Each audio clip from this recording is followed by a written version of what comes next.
learn about what's happening in New York. They were very entrepreneurial. And so we all went up there, and I decided to do a performance when we did this. When I went up there, I did a show there with David Sally and Jack Goldstein and Troy Brontek and Paul McMahon. So we all went up there and did an exhibition.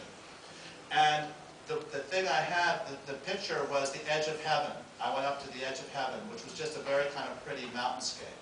And I put myself into the picture of the edge of heaven, and I immediately said it was wrong.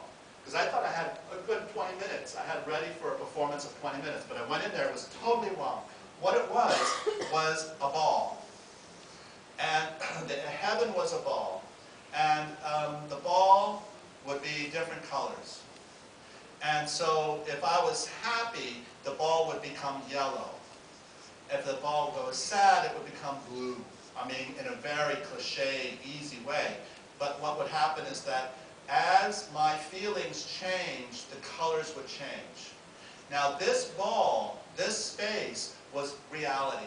That heaven is all there is. There is no other reality. This is the universe. The universe in physical terms, this is the universe. That's it.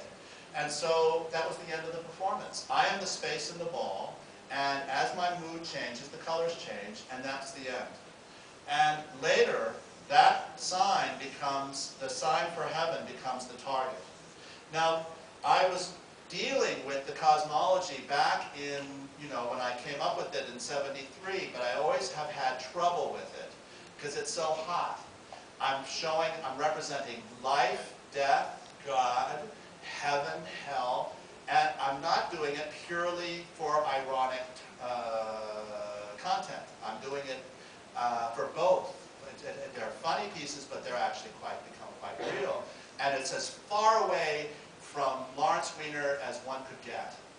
And in a funny sense, I was just trying to create space, and I was trying to deal with a taboo, because no one in our school did it. Nothing had anything to do with any kind of religion. That was absolutely the biggest taboo, worse than anything. And so I did it, just because, why not? I mean, I wanted to do that. And I've always had trouble, still to this day, with that subject matter. And the cosmology is inventing itself again and again. It's changing. It's changed in the '80s and it's changing now.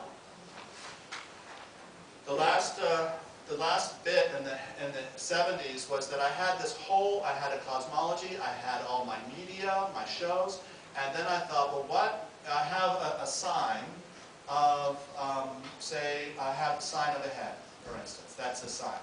And then, and it's always been on a sheet of paper. But what if I made it into a flag? I made a flag out of it. Or I put it on a piece of jewelry, and it would change it. So I went through a Graphis annual, and I went through the table of contents, and they had book cover designs, packaging designs, poster designs, TV logo designs, it's as many things as one could come up with. And I made a long list of all the ways that I could represent a sign. And then I went to telephone pages, which we don't have anymore, but back then we had them, and a full page for a flag company. And they had flags, they did pennants, they did badges, they did buttons, they did all of these socks, uniforms, trophies. They did all that stuff, and I used it all. I did socks, I did buttons, I did flags, I did posters, all for this world that that I'm creating.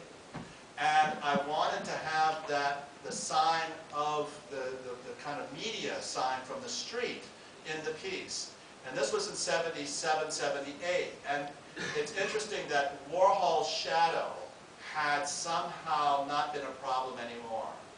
By the late '70s, then you'll find like 76, even 76, you'll find the beginnings of Richard Prince, of Jeff Koons, where they're doing their first kind of pop art stuff. I was doing this came up, that somehow the Warhol shadow was not so blinding. I mean, it was not so tough. And so what I was doing was something completely different from them. At the same time that I was doing flags, rock and roll punk bands were putting flags on stage. So the Clash would have a flag on stage. And I remember Dan Graham kind of making a snide comment that I'd become quite influential on all the rock bands because they were all putting flags up like me. And it was totally just an act of the, like for instance, the Ramones. They had a logo, they changed their names, they put the flag up, so there was something in the air about the emblematic scene. And then in the early 80s, it grew into where I did the canvases, I did paintings, I did works in stone, I did works in glass, I did works in enamel, I did carpets, I did, because the sign itself will only take you so far. How that sign is represented actually creates the meaning.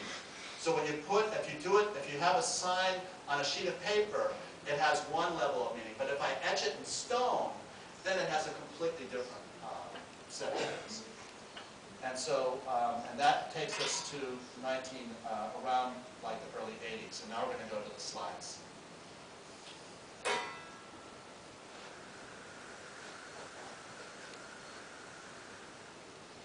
So, whoever's involved with the slides, they can help me now.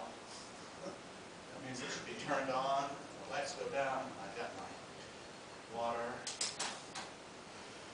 So now I don't have to have my eyes closed quite so much.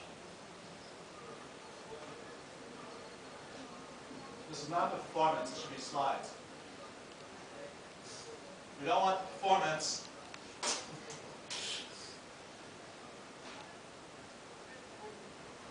We want the slides. Slide projector. No one talking about